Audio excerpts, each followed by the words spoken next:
As fourth dates go, it was kind of an unusual one. Gerard Bush and Christopher Renz had only known each other for a few weeks. Christopher had caught Gerard's eye while tussling with a security guard who wouldn't let him enter a party. They struck up a conversation that led to a couple of dates, and well, dates 1, 2 and 3 were pretty standard. Dinner, drinks, you know the drill. By date 4, however, the pair found themselves writing a short story together about aliens. 14 years later, the collaborative short story writing process that began on that fourth date has not only endured, it's helped turn them into an exciting new force in American movie making. Last year they released Antebellum, a timely, twisty sci-fi drama overflowing with narrative invention. And like everything they write, it began as a short story. Our way into the script is always the same in terms of process. We will go directly into a short story because that's our way to organize our thoughts and to clearly understand the story that we're trying to tell. A short story, it's its own art, obviously, but it feels a little less daunting than a blank page, one of 120 that are blank. There are less rules and you can just kind of, explore the idea more. That first voice you heard is Gerard. The slightly softer one that you'll hear throughout the episode belongs to Christopher. Together as writer-director duo Bush and Renz, they let screenplays begin life as short stories before being left to flower and bloom in their imaginations, at which point they'll build them out into script form. For us, the short story is our outline script. Yep, that's exactly our way in. You have to build enough of a foundation, enough of a roadmap in the story, and then all of the characters come in and sit next to you and whisper in your ear when you're doing a set at the gym, or when you're looking for your favorite almond milk that they've run out of, and then suddenly you move to oat milk. And like all of these things that happen just in sort of your mundane everyday existence, these characters start living with you and talking to you and telling you where to go. I'm Al Horner, and today on How I Write, a podcast about the highs, lows, and workflows of screenwriting. Bush and Renz describe how they always aim to catalyse conversations about the world we live in their work. We also get into why they love to burden their characters with both personal and planetary struggles, how they build their movies' mind-bending twists, and the balance they have to strike between entertainment and activism in the politically charged stories they love to write. At the end of the day, our number one priority is to rivet and entertain the audience. If we're not doing that, then any of the medicine that we tried to bury within the delicious snack doesn't even matter. That's all to come today on How I Write, presented by Arc Studio Pro, the screenwriting software that lets writers stay focused on the stories they're trying to tell on the page. Get your free trial today to check out its intuitive design, seamless real-time collaboration features, excellent outlining functions, and easy-to-use import and export capabilities. More on those guys later, but now, with no further ado, I'm Christopher Renz. I'm Gerard Bush, and this is How We Write. We're really inspired and motivated to tell stories, especially within this particular landscape that we find ourselves in. I think that just like any other citizen of the world, we have our concerns about the state of things. I know statistically, I think Pinker said that, we're moving in a much better direction than we've ever been as a civilization, but it doesn't feel that way on the ground. And then at the same time, we're film and television fanatics. And so we don't want to make something that feels finger wagging. We want to make something that feels really entertaining whilst also having something meaningful to say, or some witness, in observation of the world that we live in, and perhaps a cautionary tale at times. If you've seen Antebellum, in which a woman named Veronica, played by Janelle Monáe, is seemingly transported back in time to the antebellum South, where she assumes the name of Eden, an enslaved person, well, nothing Gerard said there about the types of stories he and Christopher enjoy writing will particularly surprise you. As filmmakers, they're constantly forging stories set 5 minutes into the future, as they put it, that combines their voracious love for movies with elements of their past work as advertising execs working on important social justice projects.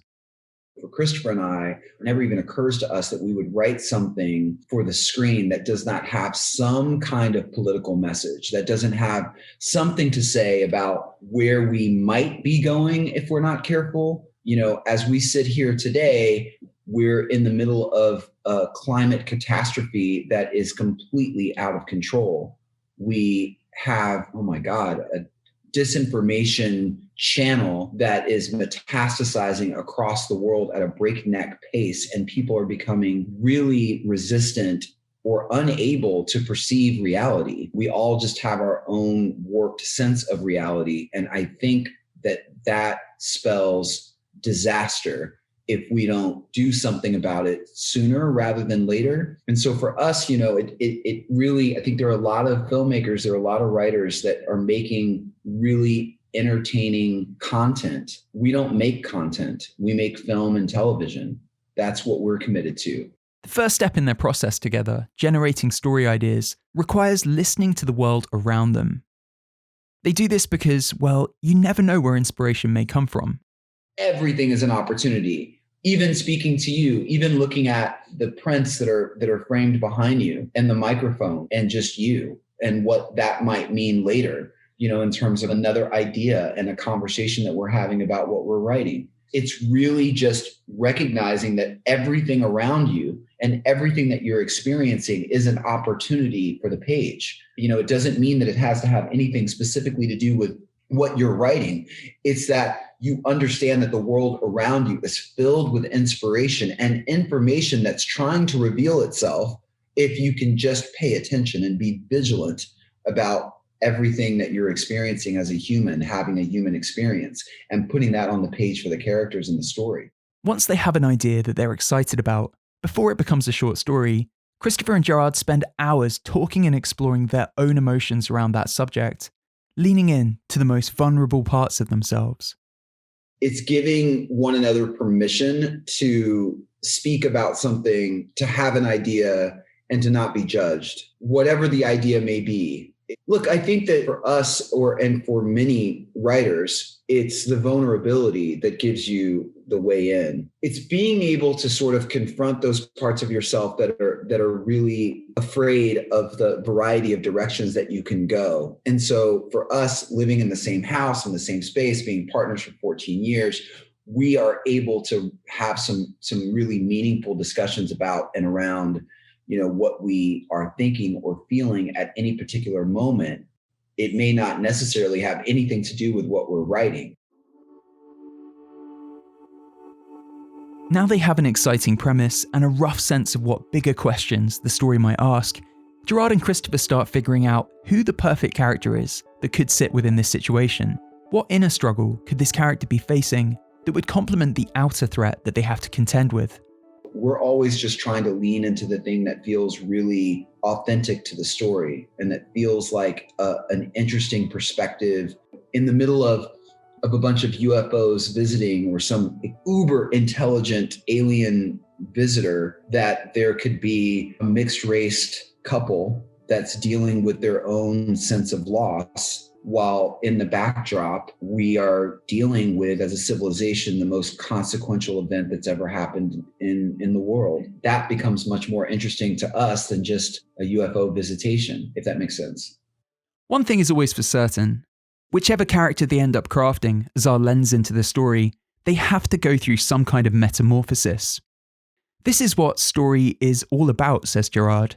A character beginning the story in one place and ending it transformed by the experience that they undergo. Probably the primary motivation in everything that we're writing is to demonstrate the transformation of a person through experience in order to pluck that empathetic cord where you can actually imagine yourself from a universal perspective that whether that person is Black or Asian or gay or straight, when you're looking at the character, you can imagine that there's a universal message of transformation and what that means for you and your own life. That's an on-ramp for everything that we do. After blasting all these thoughts and ideas into a short story, containing all the raw ingredients of the tale they want to tell on screen, Bush and Renz then take a step back to assess how they feel about the story. If they feel excited and energized by it, with a vision beginning to form about how it would make a movie, they begin a more intensive research process to find the depth and detail that is going to enrich their feature-length screenplay. The research comes after the short story. Yeah, the research comes at the short story is just write it, get it out, no rules. get the idea on paper, and then the lots of research comes, in between short story and script, and even, after script and pre-production.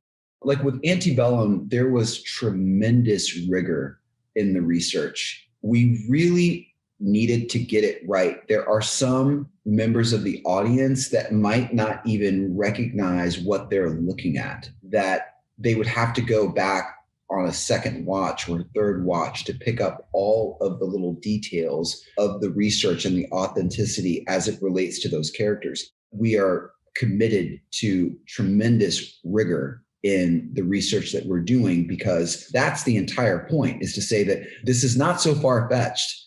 This is all happening, by the way, in the pair's apartment for the most part, surrounded by Californian nature and a couple of 80-year-old neighbours. The way they describe their writing environment underlines how for Gerard and Christopher, writing is kind of a meditative act. Each day, when it's time to start writing, they light a candle to signal that work has begun. Sometimes they're so consumed by the page, they don't notice entire days passing by. You sit and you write for 4 hours without even getting up. You don't realize, like yesterday I was at the gym working out and Christopher was here writing by himself. And I called him and I said, C, do you want something to eat? And he said, oh my God, I've been sitting here in this chair for like 6 hours. I haven't eaten. Because you're sitting and you just forget. You're just engulfed in what you're doing. And before you know it, the day has gone by. That's how we work. And it works for us. And, we have I wish you could see it, but like we also have this bonsai tree that's in the center of the table that we write on. Like everything is about trying to create a sense of zen and calm in the house. And it just works. I need to feel, and Christopher needs to feel calm and settled.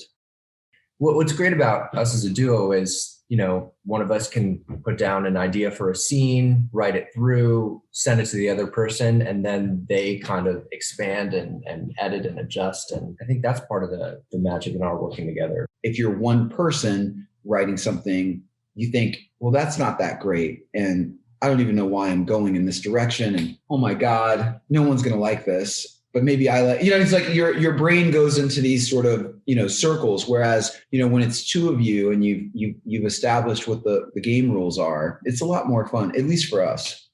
Still to come, how Bush and Renz craft their surprising twists, why it's okay to polarize your audience, and why they believe that anyone can learn screenwriting formatting. It's learning who you are and what your essence is as a storyteller that's the hard bit. But first, a word about Arc Studio Pro. Screenwriting to me is all about immersion. I want to stay immersed in that dreamy, fantasy-like state while I weave my story and craft my characters. I don't want to be distracted by anything, and I certainly don't want to be thinking about text formatting. Arc Studio Pro understands that. It's so intuitive, it has a minimal and, dare I say, beautiful interface that allows me to stay completely focused on the story I'm trying to tell. If you like to work with a writing partner like Bush and Renz, well, good news. Arc Studio Pro has seamless real-time collaboration, similar to Google Docs, which allows you and whoever you're working with to stay literally and figuratively on the same page. Importing and exporting other formats like Final Draft or PDF files is easy. And best of all, it has an always free plan, meaning you can sign up today and start writing. To take your screenwriting to the next level, visit arcstudiopro.com. Click the link in today's show notes to find out more. Okay, let's get back to the conversation. I get really bored with people that reveal too much information about themselves immediately. I like a multi-layered person. I like to find out new things about someone that I've known for years, like years later, because they are always in a state of bloom and holding just enough back, not in being duplicitous, but being discreet about certain corners of their minds and their isness, their souls and themselves. That is this the appropriate time or the appropriate person to reveal this particular part of myself? Do they deserve to know? Is this worthy of sharing? That same process applies for me with the scenes. One feature of Bush and Renz's work that you probably noticed if you watched Antebellum is they love to peel back the layers on their story slowly, refusing to give you all the pieces straight off the bat. The pair say they do this because, well, A, that's akin to real life, in which we hold parts of ourselves back, forever working out what to share and who to trust, And B, well, because it's more entertaining. Great movies are all about that slow burn, that drip feed of new information, keeping you on your toes from scene to scene.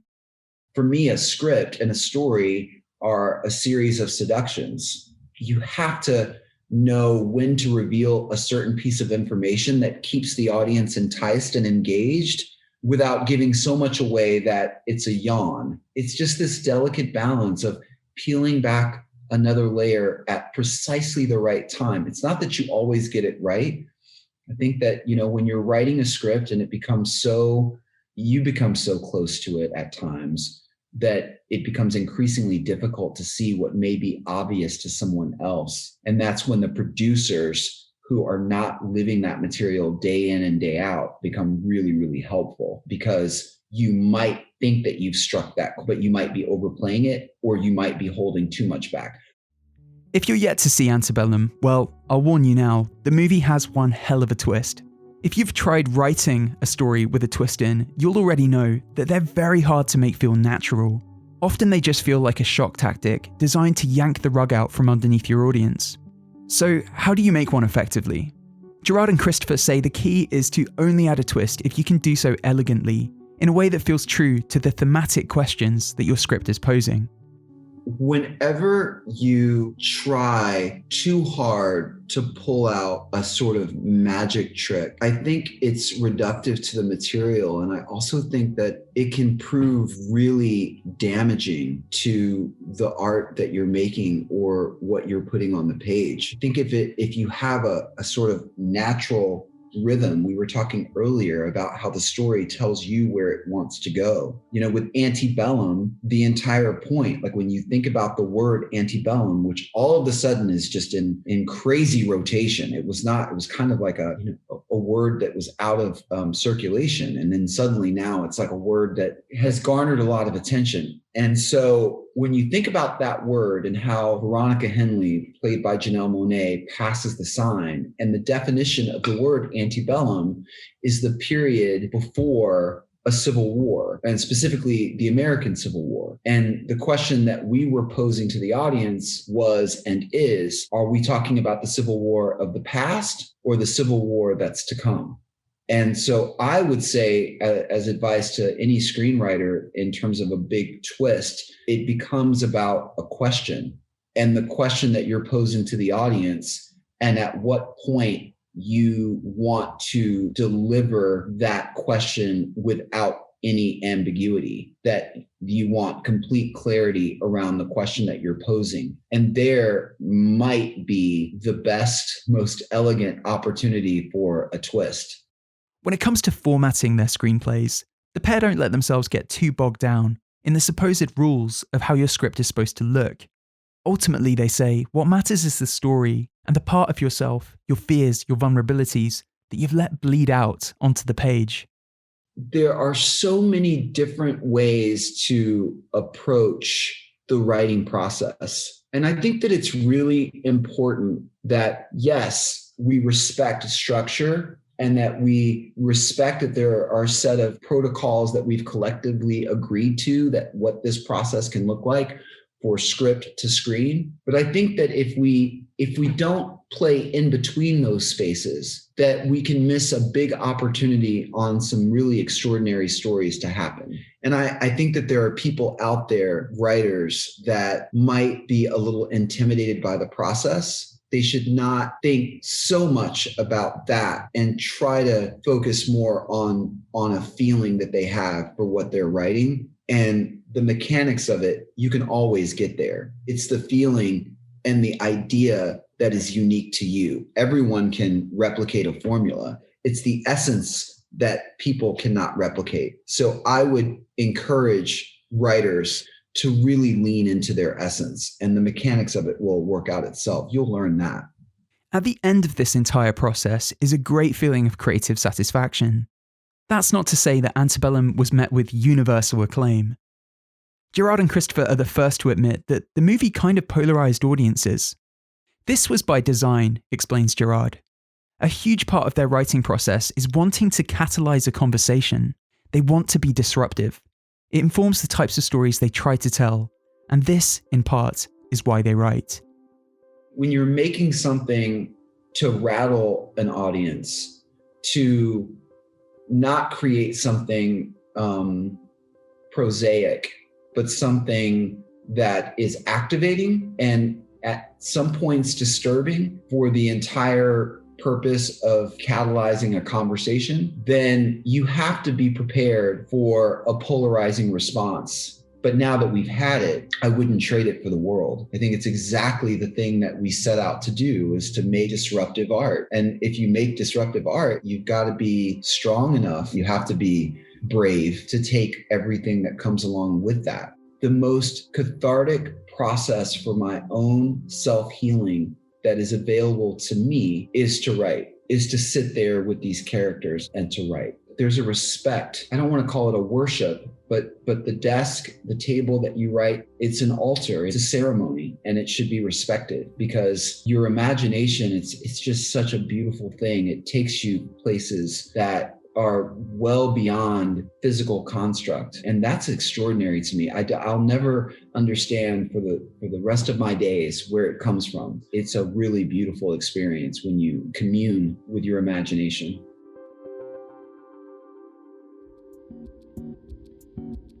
Bush and Renz there are the writer-director duo behind Antebellum, which is available now. Their upcoming projects include Inkwell, a TV drama about a group of black surfers that find themselves battling a mysterious dark superpower, and Rapture, their second feature movie. You've been listening to How I Write, hosted by me, Al Horner, with production by Camille Demek. Music comes from Oliver Knowles, our theme song is by Nefets. How I Write is brought to you by Arc Studio Pro. Get your free trial today by visiting arcstudiopro.com. Thanks for tuning in, we'll see you next time.